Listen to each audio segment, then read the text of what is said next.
At Sprint, our priority is keeping our customers, employees, and communities safe. During these uncertain times, get the great service you expect without leaving the safety of your home. Shop at Sprint.com for our best new phone deals, like the amazing iPhone 11. Lease it for just $15 a month when you switch. Stay healthy and go to Sprint.com or call 800-SPRINT-1 today. iPhone 11 64GB, $15 per month after 14/17 monthly credit. Apply within 2 bills. Requires new line of service, 18-month lease, and approved credit. If you cancel early, remaining balance due. Offering coverage not available everywhere. $30 activation fee, taxes, and restrictions apply.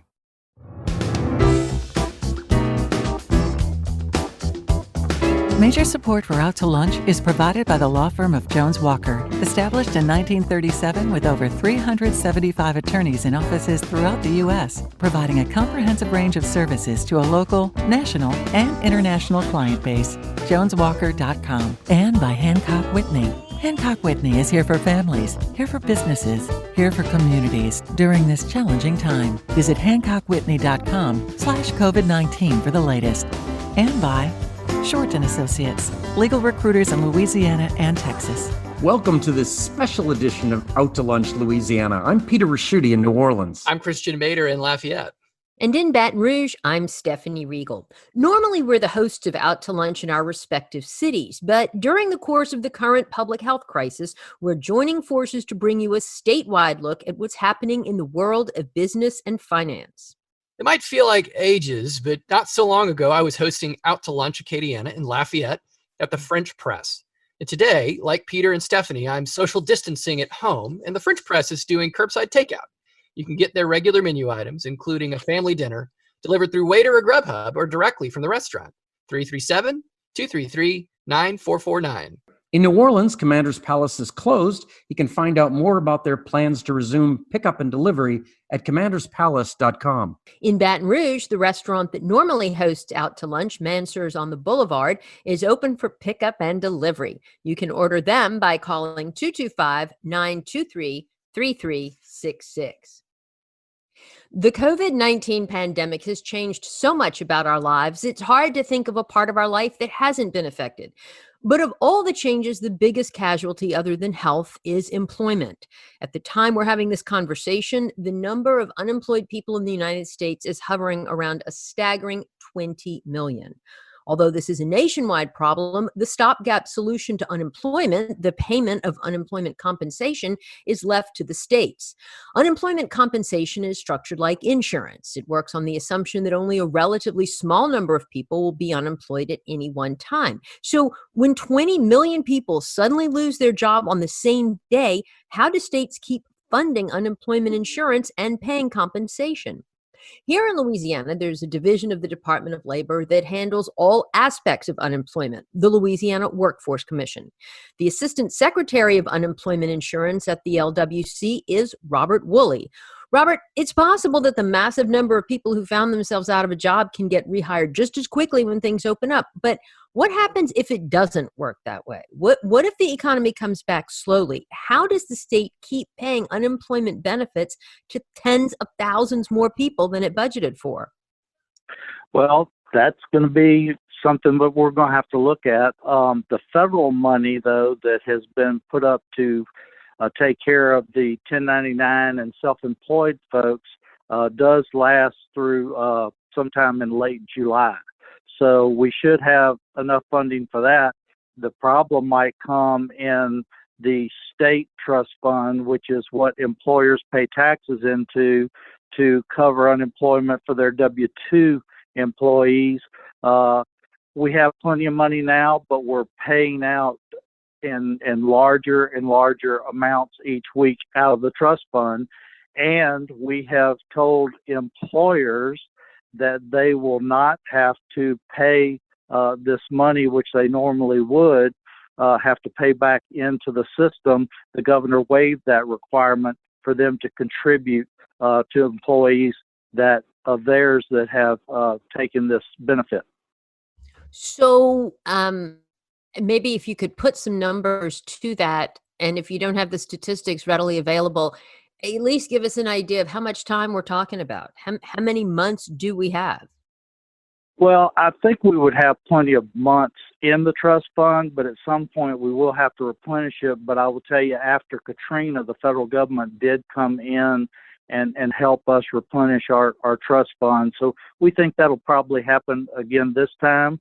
But just to give you some examples of the amounts of money that we're paying out, yesterday we paid $205 million in benefits. To give you a sense of what that number is, all of last year we paid $151 million in unemployment benefits. And so just to follow up real quick, so that was 205 million for what period? The past week? For one day. For one day. One day. Since the pandemic started, we have paid out 400 million federal dollars in unemployment and approximately 136 million in state dollars in unemployment. And the 400 million really only started on April the 13th, which was last week. Robert, I know in Louisiana we tend to do things differently in all aspects. Do other states have this same kind of structure, and are we more generous than others? No, I think we all have a similar structure, but this program is intended as a safety net.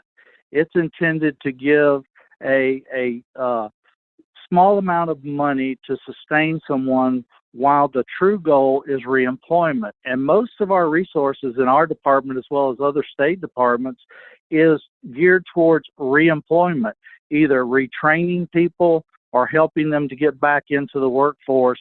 And that's what most of the resources in this office and most employment offices around the country are set up to do. So it's really kind of a safety net program that Congress has now turned into a potential stimulus program. So if the structure of this is something that we think of as a safety net that's contingent upon trying to find new employment, I mean, there's a scenario at the end of this where that's really tough to do. I mean, what does a program like this look like in an environment where you can't readily expect people to find new jobs? And that's the problem, and I think that's why the federal government stepped in and pumped the money into the CARES Act to help alleviate that problem, because you can't require work searches right now because there's no place to find work. And so the federal government, in anticipation of that, started funding all of these state programs with federal dollars to pay out to people, especially people who normally wouldn't be in the trust fund, which are the W-2 employees. It includes now the people who are self-employed and 1099, which is basically most of our hospitality industry and our restaurant industry. Those were some of the first people that were casualties of this and that are having to seek benefits, but yet they weren't really eligible for these benefits until last week. Robert, I mean, I think the longer this goes on and you talk about more federal aid perhaps coming to the rescue, it seems to me inevitable that you're going to start to see more political divisions, as they craft these aid packages or solutions, or as our legislature looks to go back in. I know they're already talking about wanting to cut business taxes, and yet that's some of the same money that's needed to fund these government programs that we're all relying on. I mean, I can just see where this would get a lot worse before it gets better. The political system here. I mean, what do you think are the viable solutions, for sort of walking that fine line between keeping people, in a sustainable situation without, bankrupting the system or, I don't know. How does this all play out? Well, as we've seen in the past, unfortunately, here in Louisiana, we've had a lot of unprecedented disasters, starting with Katrina and then the 2016 flood. And what we find out is disasters and the need to pull together sometimes take care of those political differences. As we've seen in Washington, which is about as politically as divisive as I've ever seen in my lifetime, they came together because they needed to help people and realized that the entire economy and the recovery of the economy is going to depend on the solutions that they craft today. And I think that's going to filter down into Louisiana, because we saw it with our state legislature after Katrina. We saw it with our state legislature after the 2016 flood. So I think sometimes when you have these disasters, it dissolves some of the political discord that you normally see. Well, let's certainly hope you are right about that. Thank you so much for joining us today. Robert Woolley is the Assistant Secretary of Unemployment Insurance at the Louisiana Workforce Commission. Robert, it's been great visiting with you. Thanks for joining us on Out to Lunch Louisiana. Stay safe out there. Thank you very much, and y'all stay safe too. Thank you. You're listening to a special edition of Out to Lunch Louisiana with Stephanie Riegel in Baton Rouge, Peter Raschuti in New Orleans, and I'm Christian Mader here in Lafayette. Just a few weeks ago, the idea that we'd all stop our lives on the same day and be stuck in our homes might have seemed like the plot of a dystopian series you'd see on Netflix. But now that's really happening. It's giving us an unimagined opportunity, self-reflection. And when things start back up, do you want to jump back into the same life you were living? That's sort of the question. Or could you use this period of suspended animation to reassess and make some changes? These are questions Dr. Stephen Barnes is asking, except he's asking them about the entire state of Louisiana. Dr. Barnes is director of the Kathleen Babineau Blanco Public Policy Center at the University of Louisiana at Lafayette. And he's a member of the Louisiana Revenue Estimating Conference, a government panel that determines income projections that create the state budget. So, Dr. Barnes, I'd really like to sort of just jump into it here. The Revenue Estimating Conference will meet in May, as I understand it, to forecast how much money the legislature can spend. Oil prices went negative yesterday for the first time ever. Sales tax revenue is cratered across the board. Just for perspective, the mayor here in Lafayette told us yesterday to expect a 35% decrease in sales tax collection for the city of Lafayette. And that translates to millions in decreased revenue here. The state budget relies on sales tax, income tax, and oil revenues to pay the bills. I mean, how much do you expect the state budget will actually shrink? Well, you've covered a very good brief summary of what has been a remarkably tumultuous and fast-moving economic picture. And I've certainly been working hard over the last month or so to track as closely as possible just how much this is taking a toll on the economy, and working with some of the other economists in Louisiana to try to bring together a robust perspective on what the potential might be in terms of the real depth of this and how long this will last.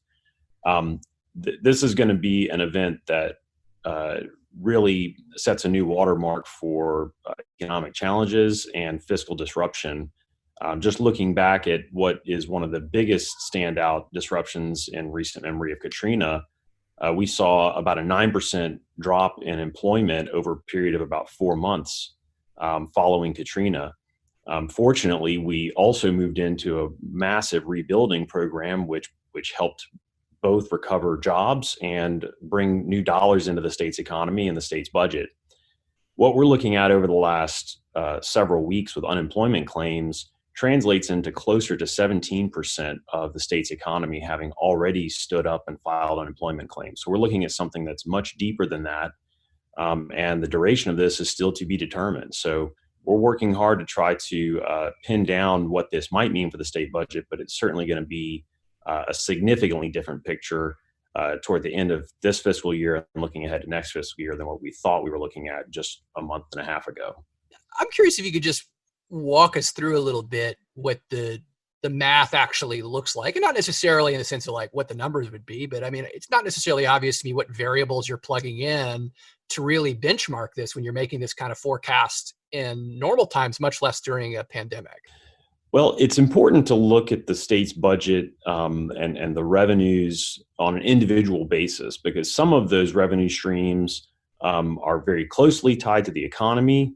Some will be very closely tied to specific sectors, such as oil and gas related revenues, while other revenue streams have a weaker relationship and may not move as much. So looking at them on a case-by-case basis is certainly important. And we know that some of those, such as severance taxes and royalties, immediately will drop in a big way because of what we're seeing with the price of oil. And that's a relationship that's a bit more direct and something that we can anticipate with greater accuracy. As we move to other sources of revenue, another big one being sales taxes, we've seen massive changes in consumption, in purchasing habits, Unfortunately, a lot of that has meant a shift away from taxable purchases towards untaxable purchases with food at home and other essential purchases from grocery stores. So that's kept some businesses active, but is still going to translate to a larger impact on that revenue stream. Whereas other revenue streams, while we've seen a lot of people beginning to file for unemployment benefits, and certainly some families are feeling a huge impact from this event on their own budgets. The broader tax base for the income tax is something that doesn't move quite as rapidly over time. And so it's important to look at those carefully, and that's something we're still very much in the thick of that. And the two economists that really crunch the numbers for the REC, Greg Albrecht and Manfred Dix, I know have been working very hard on that, and will continue to try to bring in the latest data points that we can on where we think the economy is and where it's headed to bring that together for that next REC meeting. Stephen, this is Peter Rashidi. I sat on the City of New Orleans Revenue Estimating Committee for over 20 years, but your job is so much more difficult. It's not only a larger area and a lot of different variables, but we didn't have oil prices to deal with. What I remember back years ago was that they said that every dollar change in the price of oil translated to, was it $13 million to the budget? Is that still about what the number is? That's a reasonable approximation. I think that's a number that's certainly been going down over time. And as we look back over a period of decades, we've seen a very dramatic shift in the state's reliance on oil and gas revenues. Now, that industry continues to be an incredibly important economic driver for the state. So even outside of severance taxes, royalties, and other oil and gas revenues, what's happening in the oil and gas industry is certainly going to take its toll more broadly on the economy, and that will ripple through to affect sales taxes, income taxes, and many of those other revenue streams as well.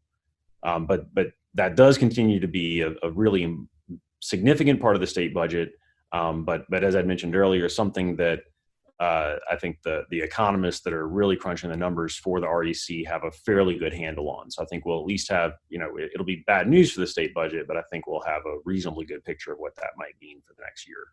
Stephen, do we hedge our oil position? In other words, kind of lock in prices for a portion of it? From a state budget standpoint, there are some provisions that'll relate to kind of set determined prices, but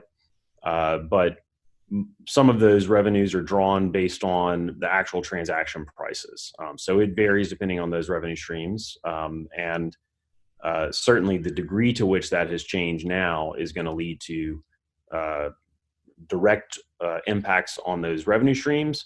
And the other thing that's happening is this is a big enough swing in the oil market that we're going to see significant changes in behavior among those businesses.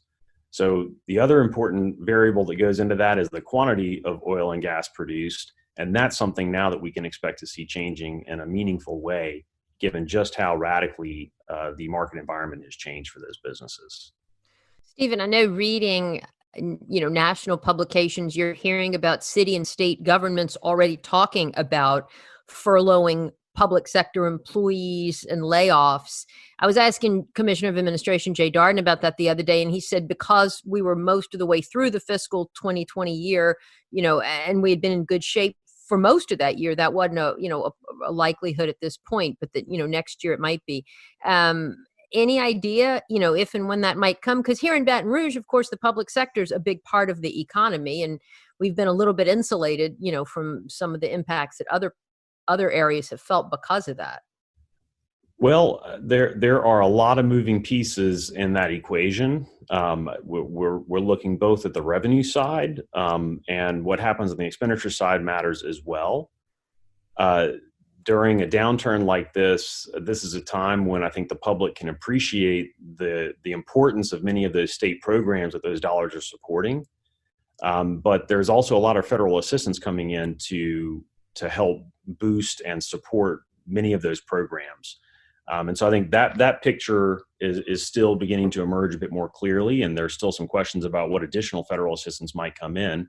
But for example, the federal government has increased the share of Medicaid expenses that will be covered by the federal government. and that helps to free up some state dollars.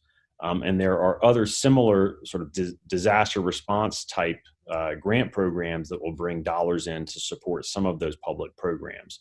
So the net effect of how that washes out is very complicated, and I'm thankful to have someone with the experience of Commissioner Darden tracking that and working through that in a very careful way.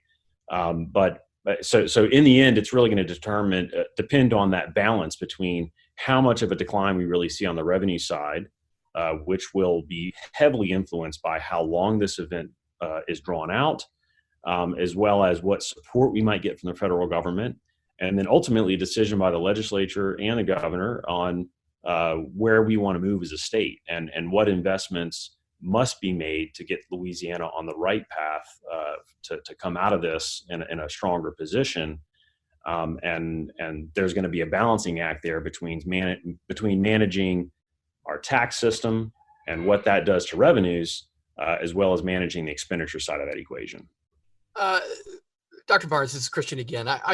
One of the things I've seen, in all this is a call to sort of provide relief to the oil and gas industry specifically. And one of the changes that has been requested would be, say, reducing or eliminating the severance tax. So I'm curious your thoughts on whether that would be sensible policy, or would we actually see, some benefit that would outweigh, say, the lost revenue, or is it more important that we keep whatever revenue streams we have in place while we have them?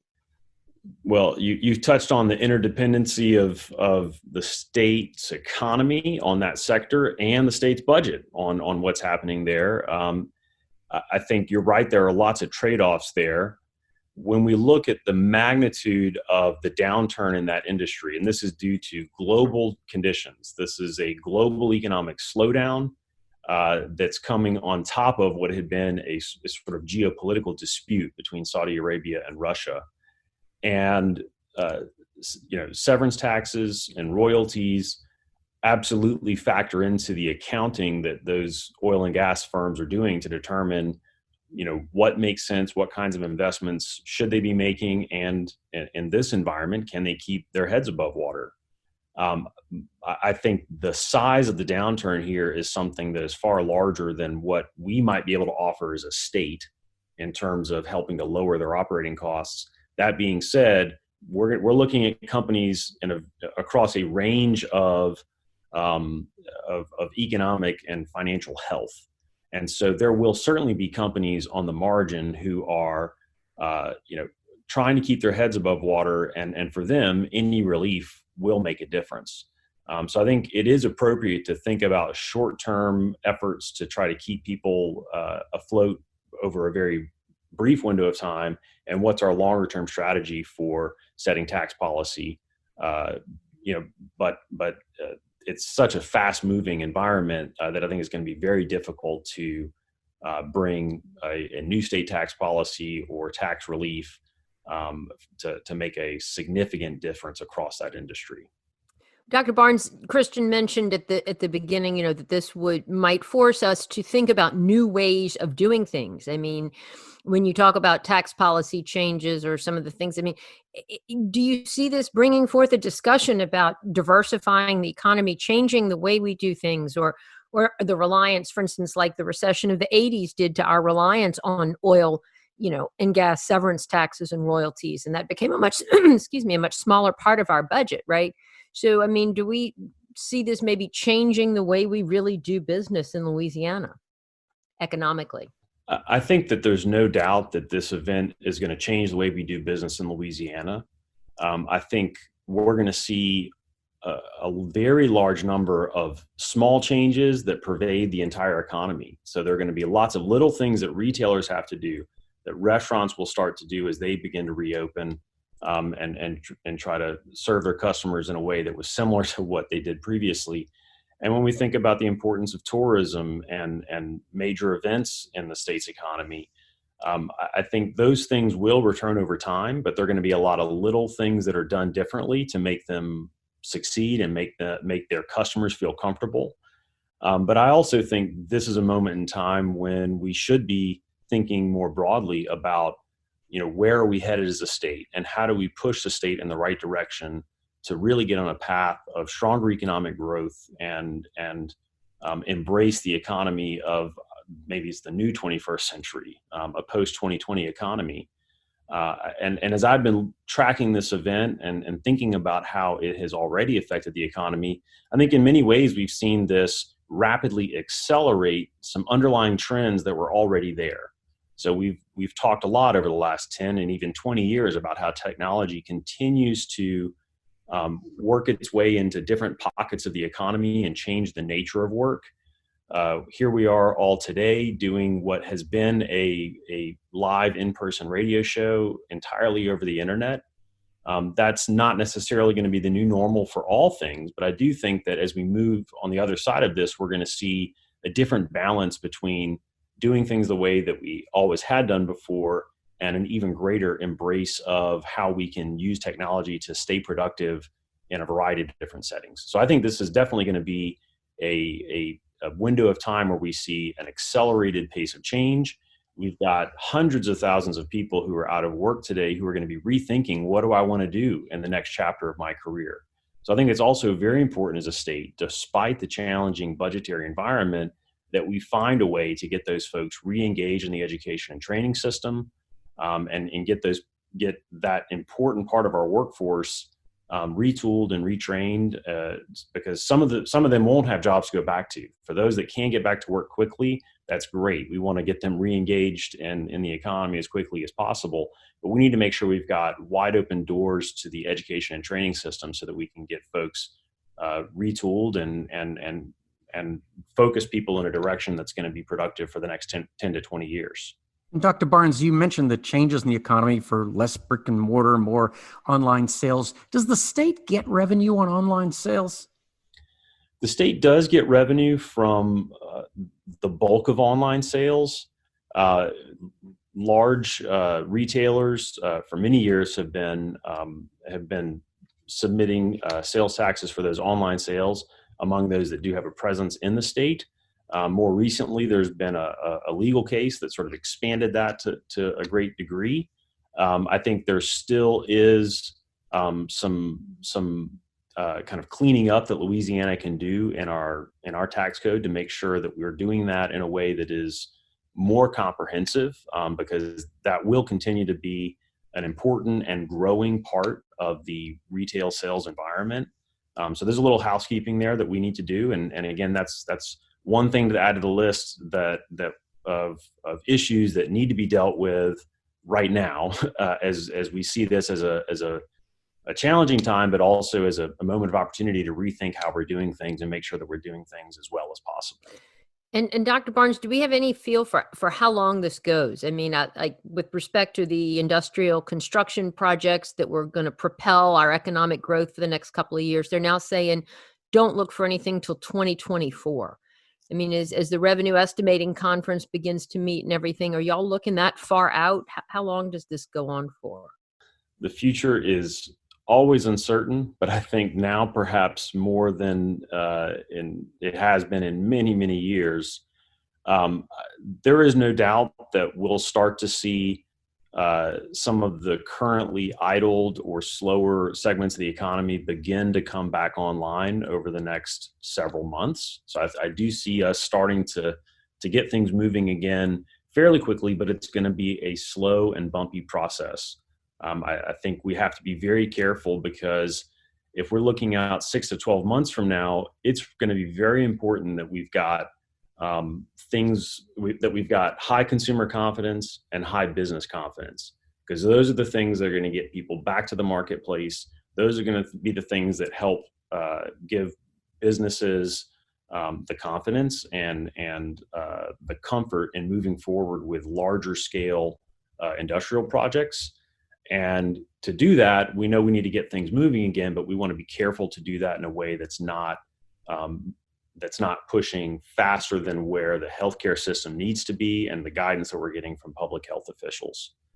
So I know everybody's eager to get things moving again quickly, and I think things will start to move fairly soon, but it is going to be a slow and bumpy process.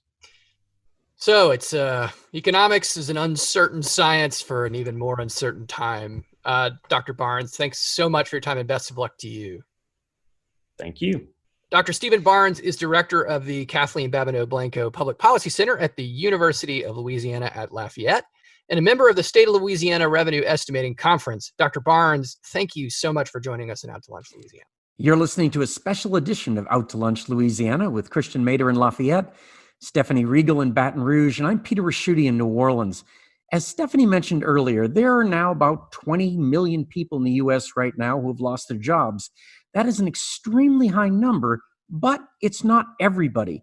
The total size of the U.S. workforce is over 157 million. Companies who remain open through this crisis are hiring.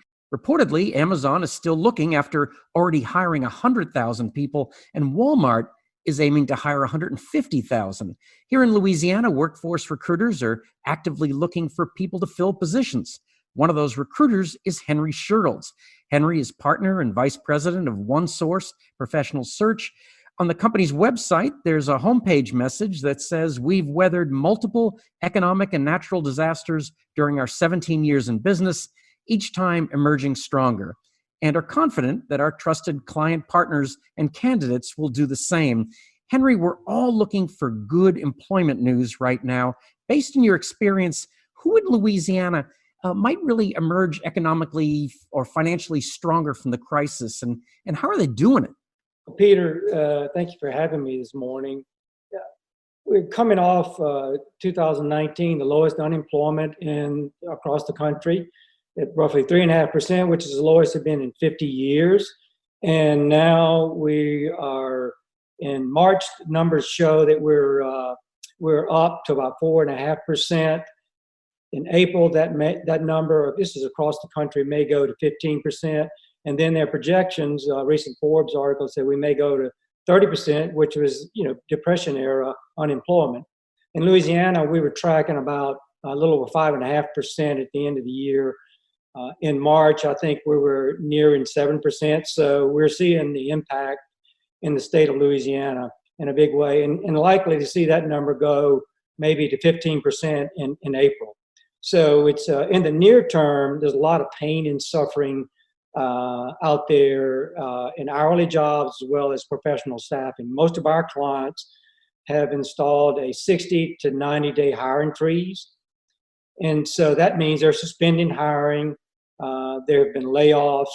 There have been furloughs, which is better than a better situation than a layoff.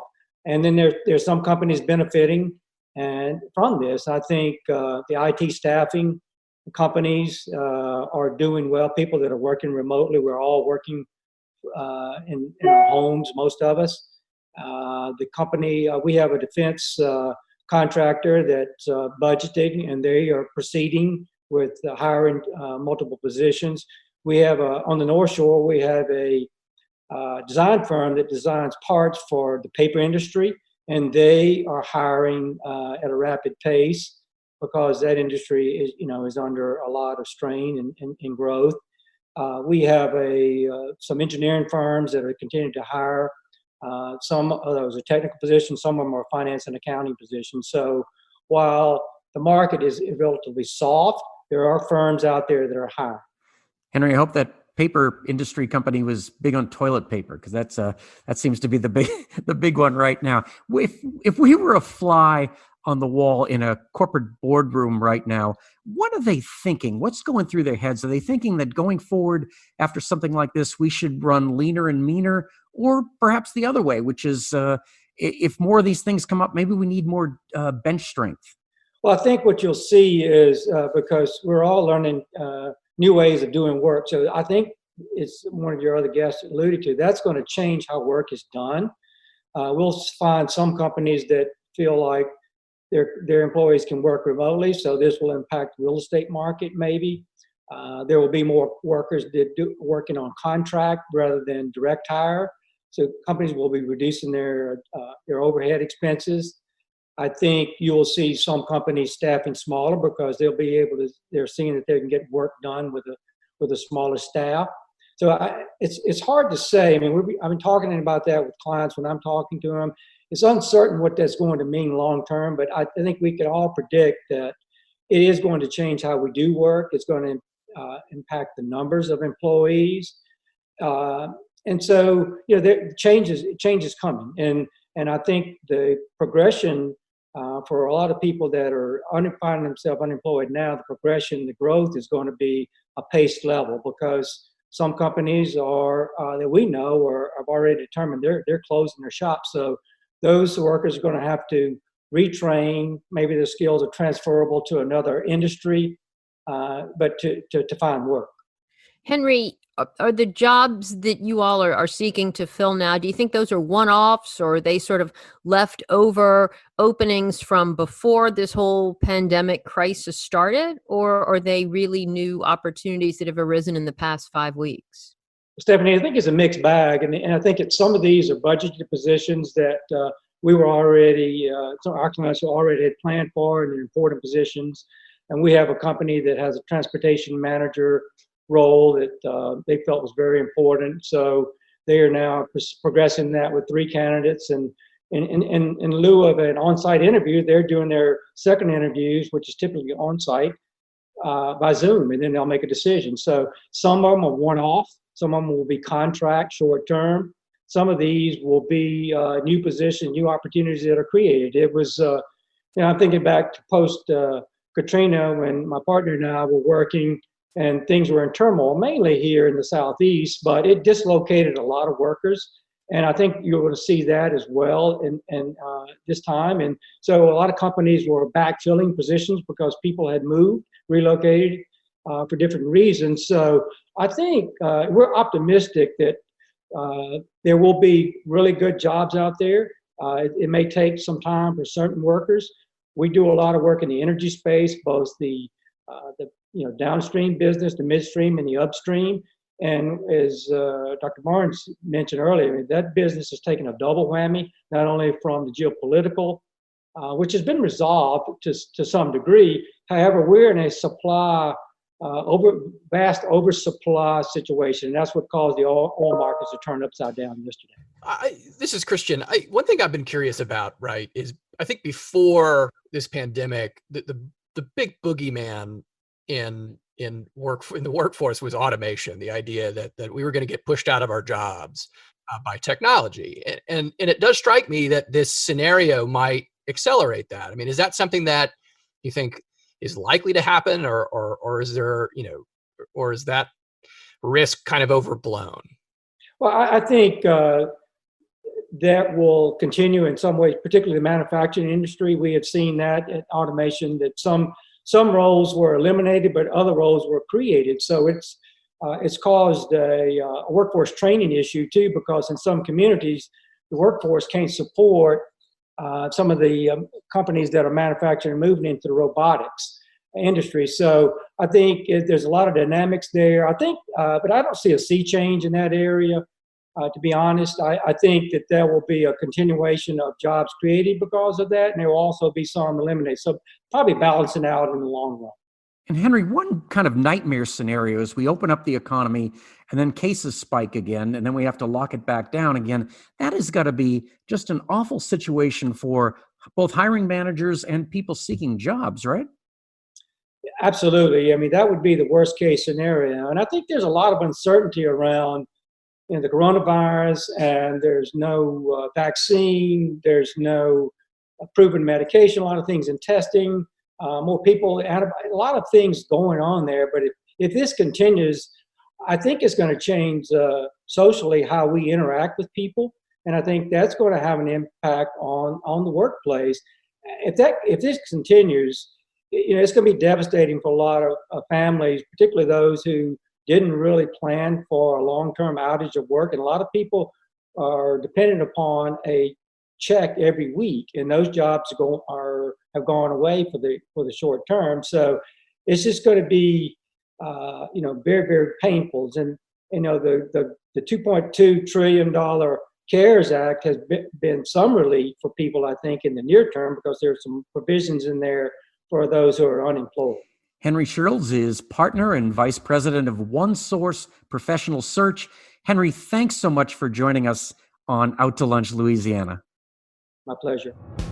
And thank you for joining us for this special edition of Out to Lunch, Louisiana.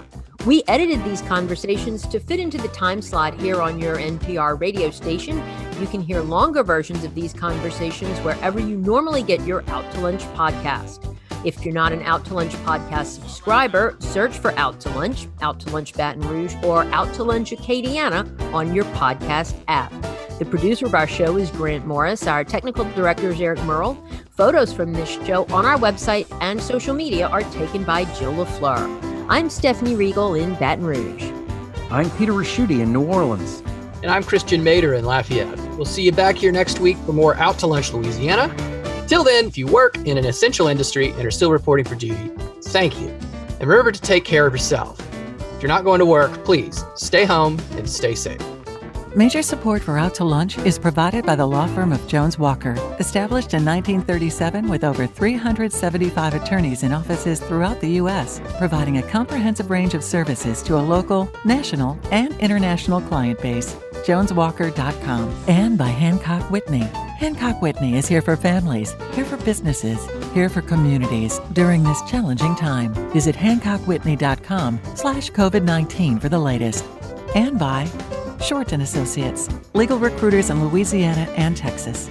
Mitchell Foreman wrote and performs all the music on Out to Lunch. You can hear Mitchell's music anywhere great jazz is sold or streamed, and at MitchellForeman.com.